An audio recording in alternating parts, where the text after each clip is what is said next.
Voilà, c'est un peu notre Raoult des mathématiques, et tu vas nous parler des confinements qui auraient accéléré la propagation de l'épidémie.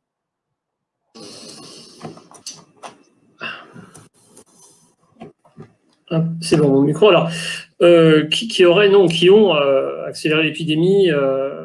Bon, puisqu'on a une preuve mathématique, voilà. Donc, Jean-Dominique Michel a dit qu'on savait que les confinements servaient à rien, et j'ai envie de dire, maintenant on en est sûr. En plus, puisqu'on a une preuve mathématique de ça, donc. Alors, je rappelle juste que voilà, le 16 mars 2020, donc Jean-Dominique Michel l'a dit, voilà, le Conseil scientifique nous propose dans son avis que le confinement, voilà, va permettre d'éviter la diffusion du virus. En fait, évidemment, c'est plus un vœu pieux qu'autre chose, mais la question effectivement qu'on va se poser ici, c'est au fond, qu'est-ce que peuvent dire les mathématiques, voilà, sur la question du confinement au printemps et sur ces effets supposés de ralentissement de la diffusion. Est-ce qu'on a des preuves chiffrées mathématiques de ça? Ça aurait dû être une question, évidemment, que devait se poser le Conseil scientifique, parce qu'effectivement, il y avait un pays, la Suède, qui n'avait pas confiné, plein d'autres pays européens qui avaient confiné, et donc, manifestement, il fallait essayer de faire une comparaison sur la base des chiffres, effectivement, qu'on avait. Alors, donc, voilà. Le principe, en fait, donc, que je me suis donné, ça va être d'étudier, en fait, la possibilité de voir la diffusion du virus sur les courbes de mortalité. Alors, ces courbes de mortalité, je les sors de la source aujourd'hui utilisée un peu par tout le monde, qui est Our World in Data, que le gouvernement utilise lui-même. Et l'idée, c'était de montrer justement que ces courbes répondaient à un modèle mathématique assez précis qui, effectivement, permettait de comparer les vitesses de propagation des épidémies. Autrement dit, on peut lire, effectivement, dans l'évolution des taux de mortalité journaliers, la manière, effectivement, éventuellement, avec laquelle le virus se propage. Donc, j'ai comparé, en fait, 10 pays européens d'assez grande taille, qui avaient notoirement confiné. Donc, vous les voyez ici, Allemagne, Angleterre, etc., France, bien sûr, jusqu'à la Suisse. Et puis, évidemment, un pays qui n'avait pas confiné, la Suède, un pays européen qui n'avait pas confiné. Et donc, en fait, je me suis demandé s'il y avait des modèles mathématiques derrière qui permettaient de sortir des chiffres de la cinétique, la diffusion donc, du virus. Alors, le principe, vous voyez ici, je donnais pour l'Italie donc les chiffres de mortalité journalière que vous régularisez en fait ici ensuite par des procédés mathématiques, et ici pour la Suède. Et alors, la première chose qu'il faut remarquer, donc ça va être un peu à la base de l'analyse mathématique, c'est que c'est des groupes qui sont asymétriques. Autrement dit, vous montez beaucoup plus vite que vous ne redescendez. Là, vous mettez 40 jours pour monter, et vous mettez à peu près une centaine de jours pour descendre, et il dit ici pareil. Et donc, la question, c'est est-ce qu'on peut lire dans cette asymétrie les paramètres cinétiques de l'évolution de la pandémie, et si oui, comment est-ce qu'on peut chiffrer tout ça numériquement? Alors, bon, le modèle que je vais utiliser pour essayer de rendre compte de ça, c'est le plus vieux modèle de l'épidémiologie, c'est le modèle ICR, c'est celui que pensent dominer les épidémiologistes. Alors, en fait, il ne les domine pas du tout, on va le voir, c'est un modèle assez simple, mais pourtant, il est déjà hors de leur portée. Alors, c'est un modèle qui est relativement grossier, on peut le dire, assez peu réaliste, comme je l'ai dit, galvaudé par les épidémiologistes eux-mêmes. Quand vous lisez la littérature là-dessus, vous voyez qu'ils ne comprennent rien à leur propre modèle. Et bon, c'est un modèle qui est très simple à utiliser, donc on doit toujours tester en premier, puisque le plus simple est souvent le plus efficace. Voilà. Alors, donc, c'est quoi le principe de ce modèle-là? Vous avez une population de taille N, c'est celle qui va donc participer à la diffusion du virus, qui est partitionnée en 3 catégories. Donc, S, c'est ce qu'on appelle les susceptibles, c'est ceux qui ne sont pas encore infectés par la maladie, mais qui vont peut-être l'être donc par des rencontres avec les infectés. I, c'est le nombre de personnes qui sont infectées et qui sont en même temps infectantes. Et puis R, c'est le nombre de personnes qui vont être sorties, on les appelle les removed en anglais, sorties de la maladie, soit par guérison, heureusement, ou soit par mort. Et là, c'est en fait le modèle SIR, donc, se propose de modéliser la propagation de l'épidémie de la même manière qu'une cinétique de réaction chimique, c'est-à-dire que si vous mettez en contact ici une personne saine avec une personne infectée, vous ressortez éventuellement avec 2 personnes infectées, et puis si vous êtes une personne infectée, vous avez la possibilité d'être sorti du jeu de l'infection, soit par guérison, soit par mort. Bon. Et donc, on va appliquer une vitesse de propagation de réaction, si vous voulez, à ce modèle-là, pour essayer de modéliser la vitesse de propagation de l'épidémie donc dans la population des susceptibles. Alors donc, il faut modéliser ce qu'on appelle les taux les incidences, c'est-à-dire les taux de rétablissement et les taux de personnes qui vont tomber malades, c'est-à-dire les variations par unité de temps effectivement des personnes saines et des personnes rétablies. Et donc, bon, il y a une petite règle très simple qui vous dit que c'est quoi l'augmentation du nombre de personnes qui vont être infectées ou de manière semblable la diminution de personnes saines. Eh bien, c'est quand une personne saine rencontre une personne infectée et que, avec un certain taux de fréquence, il y a une probabilité donc que cette rencontre, eh bien, donne une nouvelle personne infectée. Et puis donc, quand vous êtes vous-même infecté, ben, vous avez assez spontanément eh bien, la possibilité de sortir de l'état infectieux, et on va dire que le taux de rétablissement, il est proportionnel à chaque instant au nombre des infectés. Alors, on a une interprétation physique un peu de ces paramètres-là, bêta-gamma, qui sont les paramètres fondamentaux du modèle. Donc 1 sur bêta, c'est quoi? C'est le temps mis pour infecter une autre personne. Et puis 1 sur gamma, c'est le temps que vous restez contagieux. Et quand vous divisez 1 sur bêta par 1 sur gamma, eh bien, vous divisez donc évidemment le temps que vous restez contagieux par le temps que vous mettez pour infecter une autre personne, et ça vous donne naturellement ce qu'on appelle le fameux R0, le nombre basique de reproduction, c'est-à-dire le nombre de cas secondaires, c'est le nombre de personnes que vous allez infecter. Alors, il y a une autre interprétation sur bêta qui est extrêmement importante, puisque c'est sur ce bêta que le conseil scientifique va dire, et l'épidémiologie, la doxa, comme disait Laurent Muckier, la doxa d'épidémiologie aujourd'hui, va dire qu'il faut agir. Bêta, on peut l'obtenir comme étant un produit d'une fréquence de rencontre entre des infectés et des susceptibles, multiplié par une probabilité de transmission virale lors d'une rencontre. Alors, ce que va nous dire effectivement le conseil scientifique, c'est qu'il y a deux manières non médicamenteuses d'agir sur ce bêta. Le premier, c'est de diminuer la probabilité de transmission, donc ça va être ce qu'on va appeler les gestes barrières, mettez un masque, restez à 1 mètre l'un de l'autre, lavez-vous les mains, etc. Et puis, il y a une autre manière, effectivement, de diminuer la fréquence de rencontre, c'est de confiner. Et on dit, si on joue sur tous les tableaux, on va diminuer ce bêta, et si on diminue ce bêta, on va bien sûr ralentir, effectivement, la fréquence, ici, des gens qui tombent malades. Alors, est-ce que c'est possible de lire dans les courbes, effectivement, de mortalité, la diminution de ce bêta, ce qui tendrait à dire que la Suède devrait avoir dans les courbes un bêta plus grand que les autres, puisqu'eux n'ont pas confiné et n'ont pas, par exemple, rendu les masques obligatoires. Alors en fait, si vous connaissez bêta et gamma, vous pouvez résoudre donc les équations différentielles du modèle ICR. Donc je passe rapidement, mais c'est un petit jeu mathématique, où là vous avez en particulier ici à droite, vous voyez la courbe du nombre des infectés, qui est une courbe, eh bien on voit qui monte et qui descend de manière un peu asymétrique. Et en fait, on va voir que les courbes de mortalité dans le modèle ICR, eh bien, normalement, ce sont justement des courbes de forme I, comme ça. Et la question qu'on va se poser, c'est est-ce que dans ces courbes de forme I, on va pouvoir retrouver les paramètres bêta-gamma, en particulier, bien sûr, le paramètre bêta. Alors ça, c'est ce qu'on appelle le problème direct. Vous donnez bêta-gamma, puis vous résolvez avec un petit programme mathématique, effectivement, les courbes effectivement désinfectées et ici d'incidence cumulée. Mais en fait, la vraie question que vous devez vous poser, c'est ce qu'on appelle la question du problème inverse, c'est si vous donnez une courbe de mortalité, donc vous étudiez la mortalité au cours du temps, est-ce que vous pouvez retrouver les paramètres bêta-gamma qui feraient que cette courbe de mortalité est bien une courbe bien proportionnelle au nombre d'infectés, effectivement, dans bien les modèles ICR. Alors pour ça, il y a un petit modèle mathématique qu'on peut mettre en place qui va justement essayer de caractériser l'asymétrie de la courbe. Comment vous faites?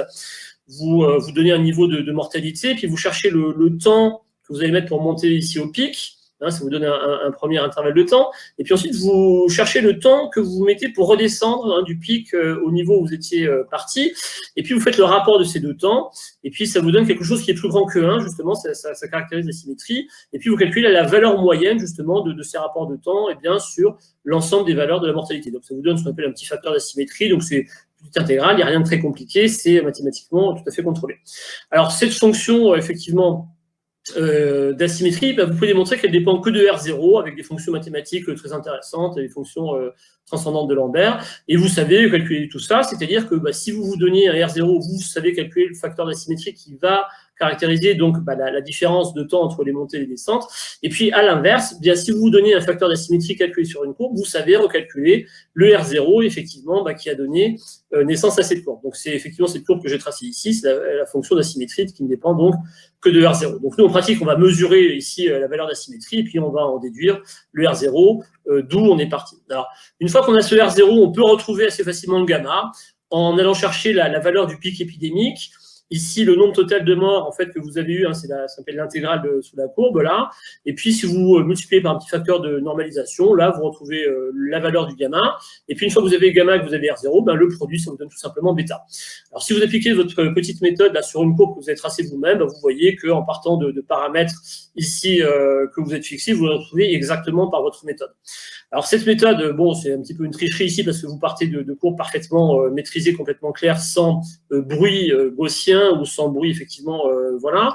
Alors vous pouvez montrer que même si vous perturbez ici, vous voyez fortement vos données de mesure, hein, puisqu'on sait que les données de mortalité, c'est des données administratives qui ne remontent pas de manière régulière, et bien en faisant vous-même ce qu'on appelle une régularisation, hein, c'est la fameuse moyenne glissante, et bien vous savez retrouver quand même vos coefficients avec une assez bonne précision. Ici, vous avez moins de 10%.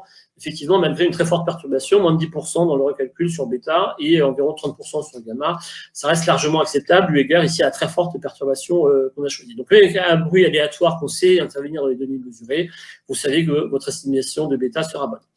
Alors donc, bah, vous allez appliquer votre méthode là, de calcul de la symétrie, de recouvrement de gamma et de bêta, donc, eh bien, à des pays. Et puis, donc, vous choisissez un pays, donc pour l'exemple, celui d'Italie. Vous voyez qu'ici, bah, vous avez la courbe effectivement des données mesurées hein, donc par les administrations, pour laquelle vous faites une régularisation ici. Et puis vous montrez qu'avec votre petite méthode, bah, vous savez retrouver donc une forme SIR ici, bah, qui est effectivement très bien calculée, qui représente vraiment très bien le phénomène. Et quand vous comparez ici effectivement bah, la courbe ici donc observée, régularisée avec votre modèle théorique, vous voyez qu'il n'y a quasiment aucune différence. Vous êtes à moins de 6% de différence. Et moi, je peux vous dire, parce que j'ai l'habitude de passer mon temps à comparer des modèles avec des expériences, c'est rarissime d'avoir une aussi belle précision, eu égard à ici à la simplicité du modèle et à la perturbation des données. C'est vraiment très rare d'avoir un aussi bon accord en fait entre les courbes mesurées et les courbes de théorie. Bon, alors donc vous voyez que si vous calculez le bêta pour l'Italie, vous avez 0,25 à peu près jour moins 1, ce qui veut dire que eh bien il vous faut 4 jours pardon pour infecter une personne. Tandis que vous allez effectivement eh bien, rester infectieux beaucoup plus longtemps, donc ici une trentaine de jours, un peu plus. Voilà. Donc bah, du coup, cette méthode qui a l'air de vraiment très bien marcher, vous pouvez l'appliquer bah, pour tous les pays qu'on a cités et puis bah, obtenir une liste de valeurs de bêta et puis voir un peu ce qui se passe, en particulier bah, dans le cas de la Suède. Alors d'abord, donc effectivement, vous pouvez donc maintenant lancer vos calculs en série grâce à la donnée de Our World in Data. Et il y a une chose qui m'est apparue, auquel je ne croyais pas, mais qui est extrêmement intéressante, c'est que quasiment tous les pays qui ont confiné ont exactement le même bêta, hein, qui est une moyenne à peu près à 0,25, hein, ce qu'on a vu pour l'Italie, avec un indicateur type très faible donc, sur ces bêtas. Et donc, bah, il y en a un seul en fait, de pays qui se distingue des autres, manifestement, c'est effectivement la Suède. La Suède a un bêta donc, effectivement, qui va mesurer de manière très concrète eh bien, l'infectiosité, donc la rapidité avec laquelle, bien sûr, l'épidémie va se diffuser. Il y en a un qui a un bêta significativement plus faible, c'est la Suède, et significativement plus faible, c'est plus de 1,5 fois en fait inférieur eh bien, aux autres pays.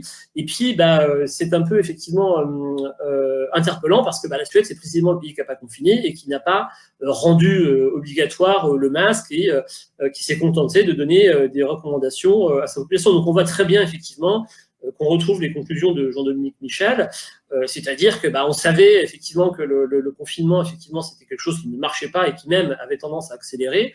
Et bien là, on le voit de manière complètement mathématique, si vous voulez démontrer avec tout ce qu'il faut. Donc, vous pouvez calculer ce qu'on appelle le Z-score pour la Suède, c'est moins de 48, ça veut dire que vous excluez effectivement, à 95%, que ce terme-là soit une fluctuation aléatoire sur les autres, donc il y a quelque chose de tout à fait structurel. Voilà. Donc, j'en termine ici avec cette présentation. Voilà. Donc, bah, les discours officiels, donc la doxa, la doxa justement de Laurent, hein, nous avons dit le confinement 2020 comme étant une mesure, par exemple, de contrôler la diffusion d'épidémies.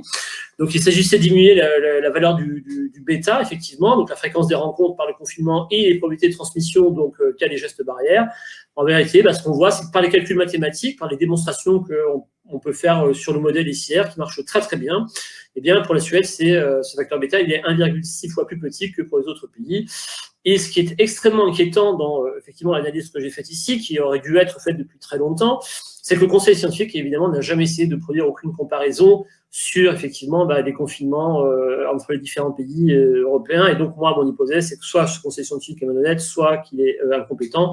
Et je ne vous cache pas que, selon moi, c'est probablement un peu les deux à la fois. Alors, voilà, l'ensemble des calculs, les démonstrations très précises.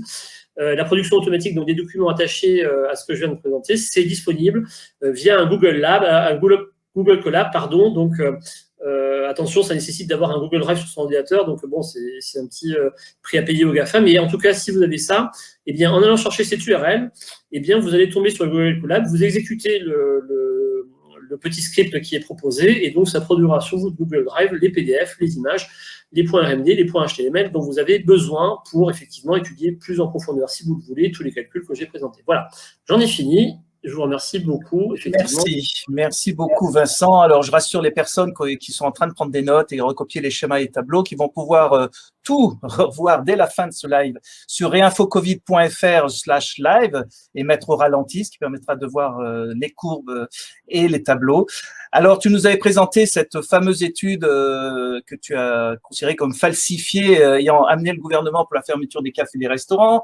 Tu nous as présenté la semaine dernière la nocivité du masque chez les moins de 14 ans. Tu nous dis maintenant que les confinements ont accéléré la propagation de l'épidémie. Je pense qu'il serait temps, Vincent, de changer d'université et qu'il ne soit ni incompétente ni malhonnête. Voilà, je laisse la parole à quelques questions des experts.